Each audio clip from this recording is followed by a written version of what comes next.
ছোটবেলায় আমাদের মহল্লায় একজন আঙ্কেল ছিলেন যিনি একটু লাল পানি খেতেন।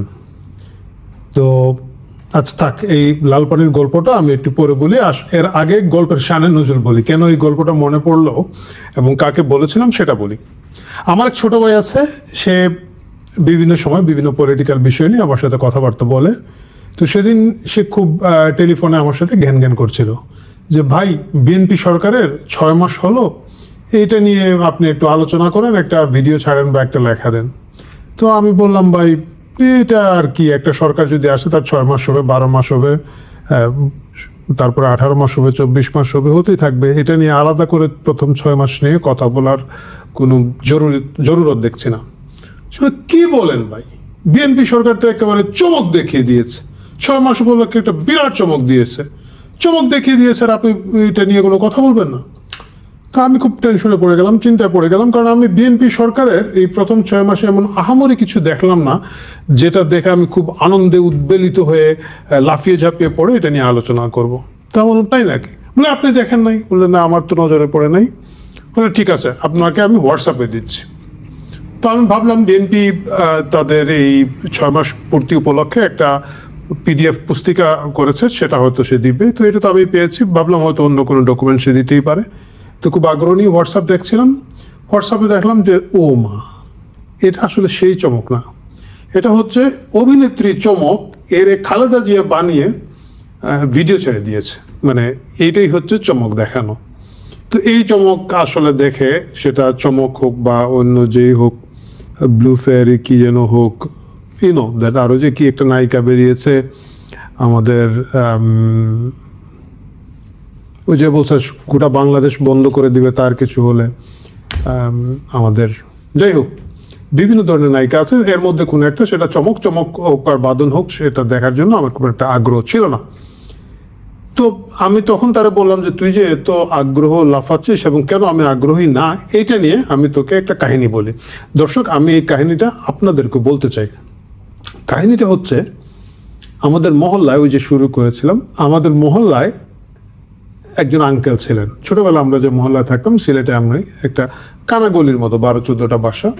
তো সেই আঙ্কেল একটু লাল পানি খেয়ে তাল হয়ে দুলতে দুলতে প্রতিদিন ধরেন রাতে 9টা 9:30, উনি বোধহয় কোথাও চাকরি করতেন, বিকেলবেলা চাকরি শেষ করে ওই পানীয় খেতে চলে যেতেন, রাতে 9টা 9:30টার দিকে দুলতে দুলতে বাড়ির দিকে যেতেন।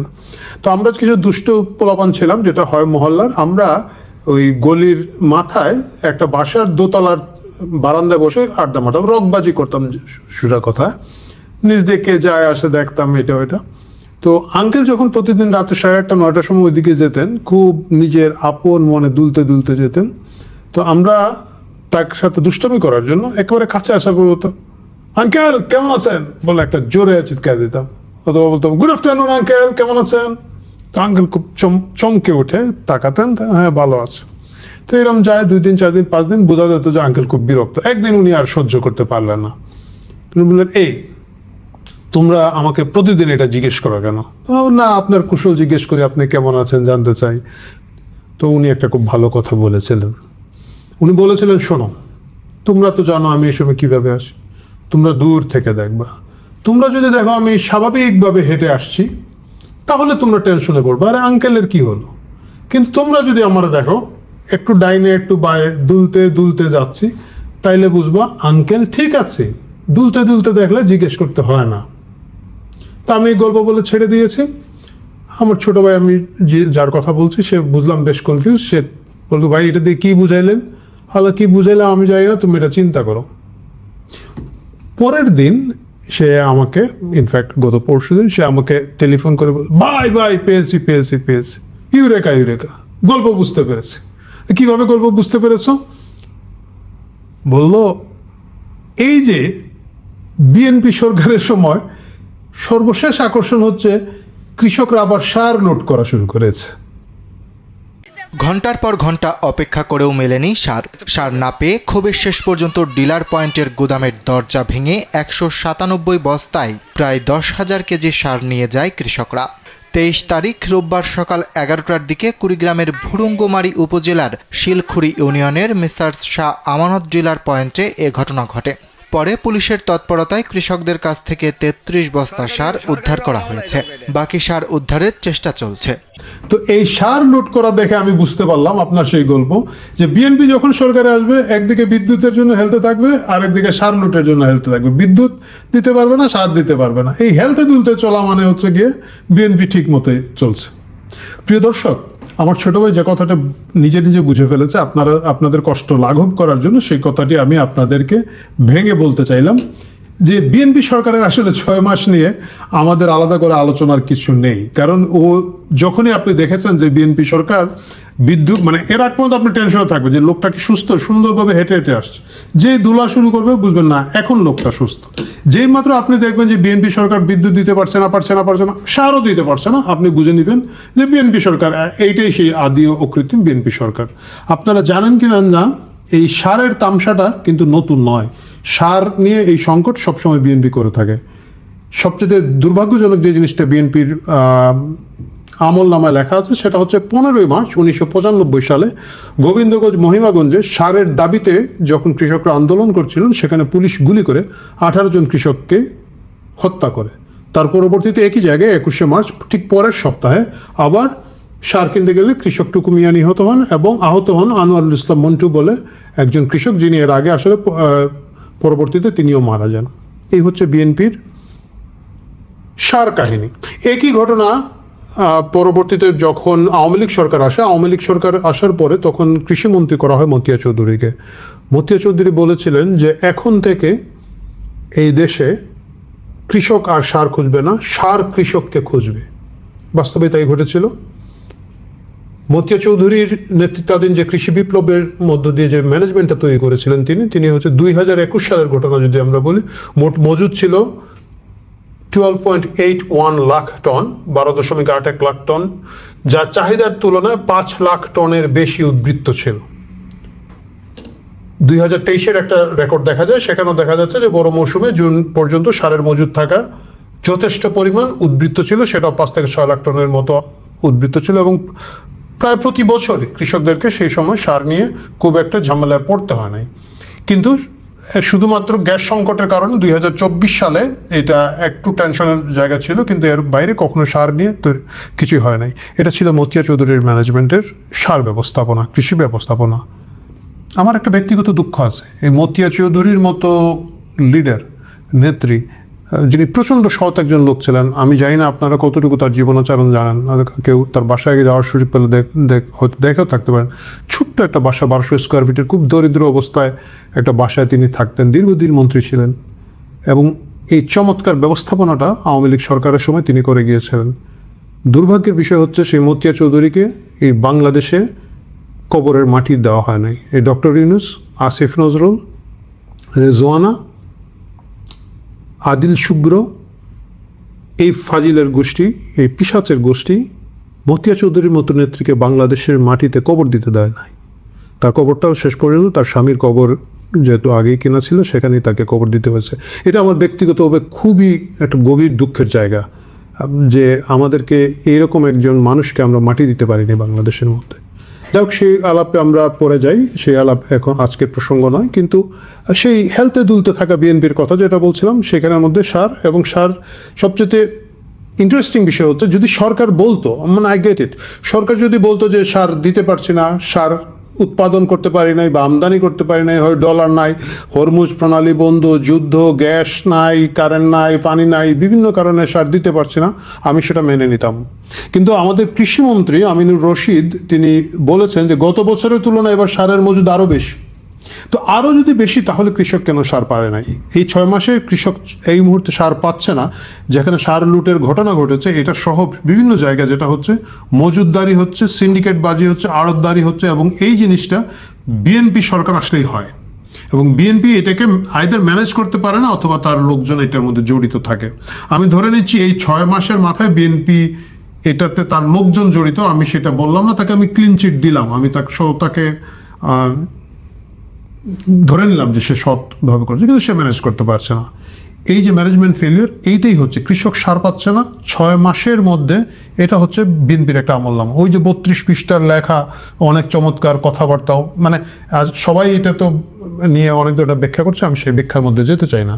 আপনি আসেন বিদ্যুতের ব্যাপারে, সিরিয়াস বিদ্যুৎ সংকট হচ্ছে এই দেশের মধ্যে। বাংলাদেশে যে কখনো বিদ্যুতের সংকট আর কখনো হতে পারে, সেটা যে কোনো কারণেই হতে পারে, সেটা কিন্তু আমি আর বিশ্বাস করতাম না। আমি ভেবেছিলাম যে বাংলাদেশ এই কালো যুগ থেকে পার হয়ে চলে এসেছে, কিন্তু আমরা দেখলাম যে না, বাংলাদেশ আবারও সেই বিদ্যুৎ সংকটের মধ্যে পড়ে গেছে।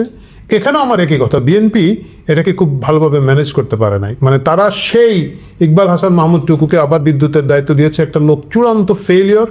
এটা যখন বিএনপি জামাত জোট সরকার যখন ক্ষমতায় ছিল এর আগের বার, চূড়ান্তভাবে আপনারা সকলে জানেন যে তারেক রহমান মাননীয় প্রধানমন্ত্রী, ওনার নাম তখন হয়ে গেছিল খাম্বা তারেক, কারণ ধরে নেওয়া হয়তো ওনার খালি খাম্বাই বেচে, কারেন্ট দিতে পারে না, ওনার নিজের কোম্পানি থেকে খাম্বা দেওয়া হয়। এবং এইটুক কিন্তু এইবারও বলছে যে গ্রামে কিন্তু কোনো লোডশেডিং নেই, পল্লী বিদ্যুতের লাইন অনেক দীর্ঘ হওয়ার কারণে গ্রামের মধ্যে এই মাঝে মাঝে ট্রিপ করে লাইন এবং খুঁজে পাওয়া যায় না কোথায় লাইন হয়। তাহলে কী রে, এই লাইন অনেক লম্বা, এর মানে কি এখন এটা মাঝখানে আবার খাম্বা বেচবে নাকি? এই খাম্বা বেচার জন্য টুকু সাহেবকে এটা শুরু করেছে আমি জানি না। কিন্তু আপনারা জানেন যে বিদ্যুতের দাবিতে, আগে যেরকম সারের কথা বলেছিলাম, বিদ্যুতের দাবিতে মানুষ মারা যাওয়ার ঘটনা কিন্তু একমাত্র রেকর্ডে বিএনপি সরকারের। এটা হচ্ছে ঐতিহাসিক কানসার্ট আন্দোলন ছিল, আপনারা অনেকেই জানেন। 2006 সালে বিদ্যুৎ সেচের দাবির আন্দোলনে 13 জন মানুষ সেখানে, মানে কমপক্ষে 13 জন মানুষ সেখানে মারা গিয়েছিলেন।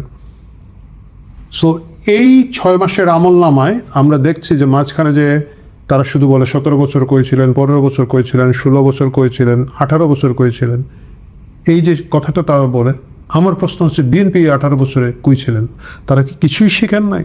তারা এখন পর্যন্ত কেন সেই একই জায়গায় রয়ে গিয়েছেন? আপনি আমাকে যদি বলেন যে 6 মাস নিয়ে মূল্যায়ন করতে, আমি আপনাদেরকে পরিষ্কারভাবে বলবো বাংলাদেশের 6 মাসের সামারি হচ্ছে বিএনপির এর আগের যে 5 বছর 6 বছর ক্ষমতায় ছিল, সর্বশেষবার যখন জামাতের সাথে ছিল এবং এখন যখন জামাতকে বিরোধী দলে রেখে আছে, একই জিনিস।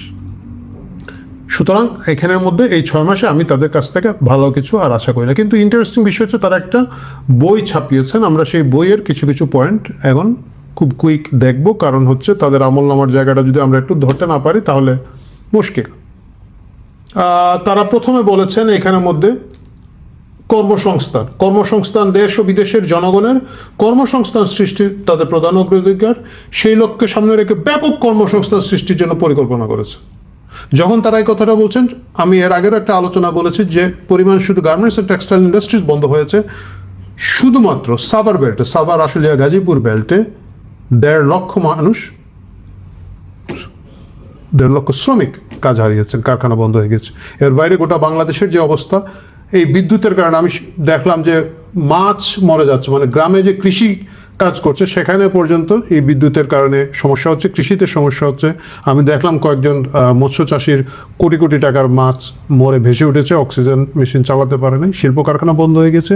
কিন্তু তারা এখনও বলছেন যে তারা কর্মসংস্থানের রোড ম্যাপ তৈরি করেছেন। এটা হচ্ছে আমাদের সেই জবের বন্যা বয়ে যাবে বলছিল না ডাস্টবিন শফিক, এই ডাস্টবিন শফিকের কপি নিয়ে ওনারা এই একই ধরনের কথা বলছেন।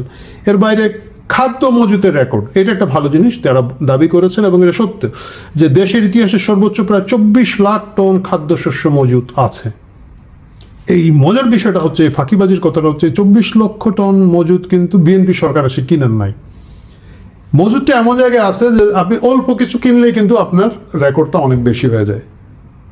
তাহলে বাকি খাদ্য কোথা থেকে আসলো? বাকি খাদ্য আসলো, এই যে একটা ভিডিও দেখে আসেন।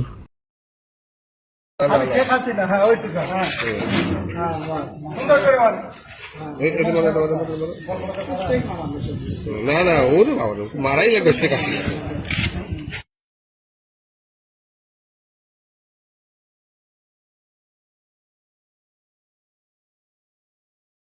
মানে সেই 24 সালে বস্তা ভরে রেখে গিয়েছে ফেসিবাদী আওয়ামী লীগ সরকার জনগণকে খুশিবাদ করার জন্য, এবং সেই চালের বস্তার মধ্যে এখন পর্যন্ত ইউনুসের 2 বছর তো গিয়েছে, এখন পর্যন্ত দেখলাম শুধু ব্রাশ মেরে মেরে চালানো হয়েছে।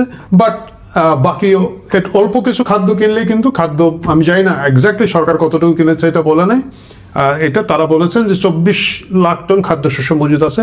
It's a good sign. এটা আমি বলবো যে যেভাবে দেখেন বিএনপির কেউ আমি ক্রেডিট দিয়ে দিলাম, যেহেতু ওনারা লিখেছেন যে তারা অন্তত কিনেছেন, তারা সব খেয়ে বসে থাকেন নাই, কিনেছেন বা জোগাড় করেছেন, এটা একটা ভালো জিনিস তারা করেছেন। এর বাইরে 6 মাসে যে রিপোর্টটা তারা দিয়েছেন, আপনারা অনেকেই অনলাইনে খুঁজলে এটা পাওয়া যাবে। এইগুলার অধিকাংশই আসলে ওই আমরা যখন প্রশ্ন এসএসসি পরীক্ষার সময় প্রশ্ন কমন পড়তো না, তখন বানিয়ে বানিয়ে লিখতাম না, এই বানিয়ে বানিয়ে লেখার মতো দিয়ে মানে পেজ ভর্তি করার একটা ব্যাপার আর কি। লুজ শিট বেশি নাও, তাহলে ভূগোল এবং ধর্মশিক্ষা বেশি মার্ক পাবা। বড় বড় করে লেখো, লাইন স্পেস বেশি রাখো। আমি জানি না আজকালকার ছেলেমেয়েরা ওইভাবে লেখে কিনা না, বাট আমাদের সময় যেহেতু ভিন্ন মাত্রা পরীক্ষা ছিল আমরা এটা করতাম। তো ওনারা যে রিপোর্টটা দিয়েছে এটা এইরকমই, যেমন ধরেন অন্যান্য খাতে ওনাদের সফলতার হিসাব হচ্ছে বর্তমানে 13তম জাতীয় সংসদে 52টি কর্মদিবসে 105টি বিল পাশ করেছে। হ্যাঁ, এটা রিপোর্ট, বাট এটার মধ্যে সাকসেসের কিছু নাই, ব্যর্থতারও কিছু নেই। মানে সংসদ চালু আছে, এখানে তো বিল পাশ হবেই। এটা এমন না যে 100টা বিল পাশ করে ফেলে একটা বিরাট রেকর্ডের ব্যাপার, সেরকম কিছু না। তারপরে ওনারা আর কি কি যেন বলেছে, জনকেন্দ্রিক রাষ্ট্রচিন্তা, অনেক কঠিন শব্দ। আমার ধারণা এটা আমাদের কষাদ না তো কি যে জাহিদ সাহেব লিখেছেন, বা ওইরকম কেউ একটু ভারী কি টাইপের কেউ লিখে দিয়েছেন। বিরোধী দলের প্রতি সৌজন্যমূলক আচরণ, রাজনৈতিক সহনশীলতা এবং প্রতিষ্ঠানের নাম পরিবর্তনের সংস্কৃতি নিরুৎসাহিত করার বিষয়ে গুরুত্ব পেয়েছে। এটা তাদের একটা সফলতা। তো বিরোধী দল মানে কি? এটা মায়ের পেটের ভাই, 2 দিন আগে তোমরা নিজেরা নিজেদেরকে বলছো। তো বিরোধী দলের প্রতি তো সহনশীল আচরণ দেখা ভাই।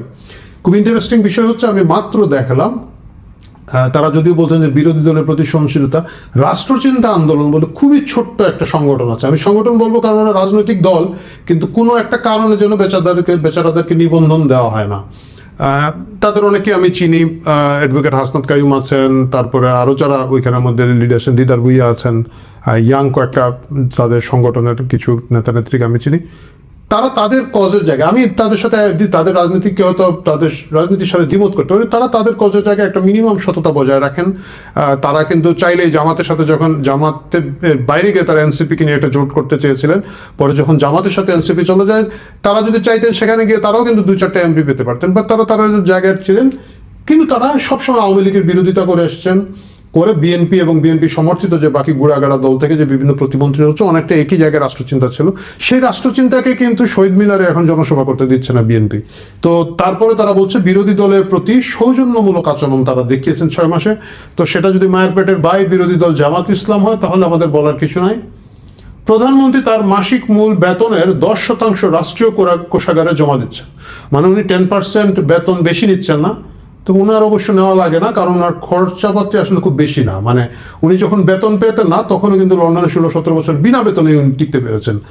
আমরা যারা সাধারণ মানুষ, আমাদের বেতন লাগে, এবং পারলে 10% বেশি বরঞ্চ পাইলে আমাদের জন্য লাভ হয়। তো এই সফলতার বিফলতা নিয়ে আসলে আমাদের খুব একটা বেশি কথা বলার পর্যায়ে নাই। বিএনপির 6 মাস পূর্তি উপলক্ষে বিভিন্ন লোকজন বিভিন্নভাবে আলোচনা করছেন, অনেক মিটার দিচ্ছেন।